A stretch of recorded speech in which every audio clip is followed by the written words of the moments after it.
안녕하세요. 우리 요즘에 어떤 한 스님이 아주 인기를 이렇게 있으시면서 이야기를 하신 것이 불교는 윤회가 없다. 그리고 단멸한다. 그러니까 윤회가 없이 태어나서 죽고 끝난다. 이 이야기를 아주 강하게 하셨나 봐요. 그래 저도 이제 한번 들어도 봤고 그래서 이렇게 영상을 올리고 뭐 하면 이런 이야기들이 굉장히 많이 나오면서 저한테도 이런 이야기로 댓글을 다는 분들이 있어서 부처님께서 윤회를 없다라고 이야기한 말이 왜 나왔는지는 모르겠는데 어쨌거나 우리 불교, 한국 불교의 아주 큰 단점 중에 하나가 이제 조선 중기가 되면은 교학, 그러니까 부처님 말씀 공부하는 체계가 완전히 사라지고 선종이란 단일 종단으로 만들어지면서 그냥 내가 궁구이 앉아서 탁 치고 학하면 깨달아서 내가 깨달은 것이 전부가 돼. 그러면 부처님과 동격이고 부처님을 뛰어넘어 이런 개념들이 생기거든요. 근데 그런 개념들이 지금 우리 한국 불교에도 있다 보니까 그 스님께서도 그러한 어떤 착각 속에 있으면서 본인이 생각할 때 윤회라는 게 없어라는 예를 들었던 이야기들이 불교의 교학적인 체계에 부처님 말씀과 전혀 안 맞는 걸 갖고 이야기를 아예 아닌 이야기를 한 거예요. 그래서 제가 너무 놀래서 오늘은 왜 부처님께서 윤회를 이야기를 하실 수밖에 없으셨는지, 부처님께서 말씀하신 윤회라는 것이 어떤 의미인지, 그리고 우리가 자비이사, 그래서 우리는 윤회를 하면서 복을 지어가는 거거든요. 그러면 복을 지어간다는 것이 불교에서는 어떤 의미인지를 같이 간단히 좀 말씀을 드리려고요. 이거는 우리 불자분들이 꼭 아셔야 되는 거예요. 이건 불교의 아주 핵심적인 중심의 체계거든요. 이게 깨진다 그러면 불교가 사라지는 거고, 이 이야기를 한국 불교에서 아직도 이야기한다 그러면 한국 불교의 수준이 정말 떨어져 있는 거예요. 근데 너무 안타까운 일이에요. 그런 이야기들이 지금 우리 불교계에서 확산돼서 불교에서 부처님께서는 윤회를 말씀하신 적이 없다 이야기하는 것이, 우리가 세상은 변하잖아요. 세상이 변하는 가장 큰 이유, 세상이 변하기 때문에 부처님께서, 이거는 지금 우리는 상식적으로 이해할 수 있지만 2500년 전에 부처님이 2600년 전에 이렇게 생존해 계셨던 인도 사회에선 이것은 당연한 이야기가 아니었어요. 뭔 얘기냐 하면 우리는 변하죠. 변하기 때문에 내가 지은 복을 지으면 지을수록 내일 나는 복덕이 충만해져서 복을 더 많이 누리고 복을 더 증장해서 좋은 삶을 누릴 수 있어요. 이게 상식적이죠, 그죠? 우리 불교의 핵심인 거예요, 그죠? 근데 2600년, 2500년, 2600년대 인도 사회에는 이러한 개념이 없었어요. 그러니까 부처님께서 변화를 말씀하셨던 가장 큰 이유, 존재라고 해서 나라는 존재라는 건 변화하고 있어요. 고정되어 있는 어떤 것이 아니야. 그것이 무아예요. 이게 한자식으로 무아 그러니까 착각하는 건데, 내가 없어가 아니고 고정된 것이 아니야. 아나트만을 말씀하시는 거고, 이 세상은 다 변화하고 있어. 그것이 한자적으로 무상 이야기하니까 뭔가 또 상이 없어, 뭔 고정된 어떤 이런 게 아니고 변화하고 있어 라는 말씀을 하셨던 이유, 내가 주인공이 돼서 내일을 준비할 수 있어. 그래서 내가 부처가 될 수 있어. 수행을 하면서 복덕이 충만하고 지혜가 충만해서 내가 인생의 연기의 체계, 삶의 체계를 다 알아갈 수 있고 내가 이렇게 커가게 되면, 그래서 불교는 부처님께서 말씀하신 인도의 불교는 보리도차제 하나하나 성숙해 가는 거예요. 변화하고 있기 때문에.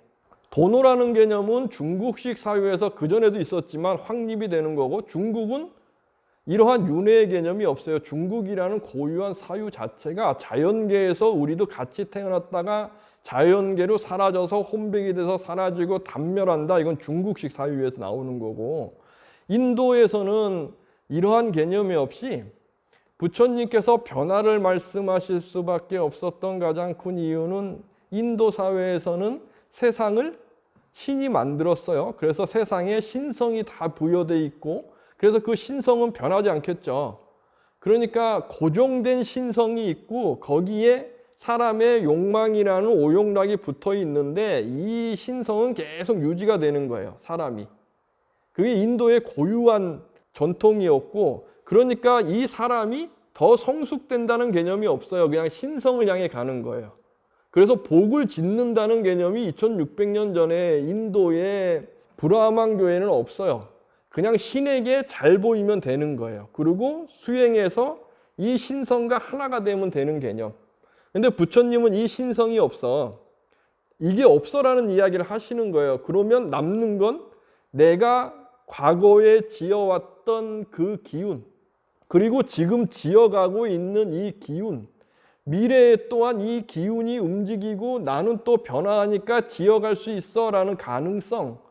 그래서 나는 복을 지어가기 때문에 복에 의해서 지금의 나의 모습이 되고 미래도 된 거야. 이 신성이 있어서 신이 어떤 명령을 내렸거나 아니면 신성이 그렇게 만든 게 아니야. 이 이야기를 하시는 거예요. 2600년 전에.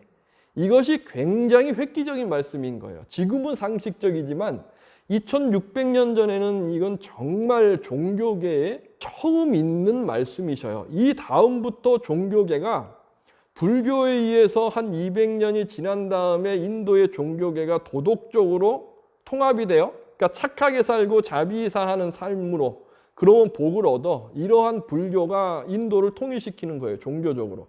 그러니까 남아있는 종교들도 다 바뀌는 거죠. 지금 힌두이즘에서도 뭐 복을 줘요, 뭘 해요 하는 거는 불교의 영향을 받으면서 변한 거예요. 그리고 서기 2000년이 딱 되면 저쪽 중동 지방에도 이러한 복이라는 개념, 인간이 주인공이라는 개념으로 새롭게 종교 개혁을 시작하신 분, 이분이 예수님이시고, 그 예수님도 굉장히 독특하신 분이신 거예요. 정말 위대한 분이고 인간 중심의 삶을 이야기하시고, 그 부처님도 인간 중심의 삶을 이야기하시는 거예요. 그래서 부처님이 말씀하신 윤회는 힌두교 브라만교에서 이야기하는 그런 신성이 계속 가요. 이 윤회가 아니고 우리의 업이 있어서 내가 변화하는 속에서 변화해 갈 수 있는 가능성을 말씀하시는 윤회예요. 그래서 연기고, 그래서 부처님께서 윤회를 부정하시는 게 아니고 인도에서 이야기하는 신성의 윤회에 이걸 부정하시는 거예요. 아트만을 부정하는 거예요. 아트만이 고정된 실체거든요. 이게 이해가 되셔야 돼요. 이게 불교의 핵심이거든요. 이 핵심을 모르니까 자꾸 이상하게 이야기해서 무슨 윤회는 인도의 전통인데 부처님은 그걸 부정하시고 윤회를 말씀하시고 태어나서 죽으면 다 끝나 이런 단멸을 이야기했다. 이게 이 이야기가 나오는 이유, 불교 공부 안 하고 그냥 중국식으로 내가 들었던 어떤 그 뇌피셜 갖고 이야기를 해서 그런 거예요. 이 이야기가 아직도 우리 불교계에서 이렇게 통하고 그걸 이야기하는 사람이 있다. 우리 불교계가 아직도 수준이 떨어져 있는 거예요. 이건 어쩔 수 없어요. 교학적 체계가 올라와야 되는 거고. 그래서 우리는 불자잖아요. 그죠? 불교는 부처님 말씀을 공부하는 거기 때문에 부처님께서 무슨 말씀을 하셨는지가 먼저 공부가 되고 그 다음에 중국에서 어떠한 불교적 체계로 이야기가 됐어라고 바라봐야 불교가 제대로 보여요. 부처님께서 어떤 말씀을 하셨는지를 공부를 안 하고 중국에서 이야기한 것만 계속 듣고 있으면 이런 착각에 빠지는 거죠. 그리고 뇌피셜에 빠지고 자기 생각이 전부인 것처럼 빠지게 되고, 불교는 절대적으로 부처님 말씀 통해서 내가 공부해 가는 거지, 뭐 중국에서 이야기하는 것처럼 뭐 부처님을 뛰어넘고 부처님 언어를 뛰어넘고 이건 있을 수 없는 일이에요. 이건 불교 아니에요. 이건 정말 착각된 거고 중국에서 만들어진 불교의 아주 큰 병폐 중에 하나. 제가 언제나 누누이 강조하는 거, 부처를 만나면 부처를 죽여라. 이거 정말 이제는 이야기하면 안 되는 거예요. 그 시대에는 그런 말을 할 수밖에 없는 인재 스님이 상황이 있었어요. 지식층만의 종교였으니까 불교가. 지금은 그게 통하지 않고 지금의 우리 대한민국의 지식층의 수준은 이미 중국 예전에 그때의 수준을 뛰어넘거든요. 그러니까 불교라는 것은 내가 복을 증장해서 내일 주인공이 돼서 내가 복덕을 충만하게 만들어갈 수 있어. 그래서 내가 상에 걸리지 않고 지혜를 키우고 복덕을 키우면 내일 나도 보살님이 돼서 걸림없이 살 수 있어. 이걸 말씀해 주시는 것이다 하는 것을 꼭 아셨으면 합니다. 그리고 불교의 핵심, 불교식의 윤회가 없으면 부처님 말씀 또한 있을 수 없다. 불교 또한 성립될 수 없다는 것을 꼭 아시기 바랍니다. 감사합니다.